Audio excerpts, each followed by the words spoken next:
আজ আপনাদের জানাবো সেই মন্ত্র যা স্বয়ং মহাদেব ধ্যানের সময় ব্যবহার করতেন। ভৈরবী বিজ্ঞান তন্ত্রে মাতা পার্বতীকে মহাদেবের কাছে জ্ঞান লাভ করতে দেখা যায়। সেখানে গুরু শিষ্যের বার্তালাপে পার্বতী প্রশ্ন করেন, আমি আপনার কাছে গুরু মন্ত্র নিতে এসেছি, কিন্তু আপনাকে বেশিরভাগ সময়ই ধ্যানরত অবস্থায় দেখা যায়। আপনার গুরু মন্ত্র কি? উত্তরে মহাদেব জানান, সোহম। এই সোহম জপের বিশেষ পদ্ধতি রয়েছে।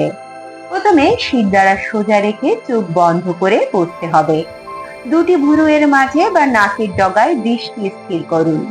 এই কাজটি আপনাকে চোখ বন্ধ অবস্থাতেই করতে হবে। কিছুক্ষণ স্বাভাবিক গতিতে শ্বাস প্রশ্বাস নিন।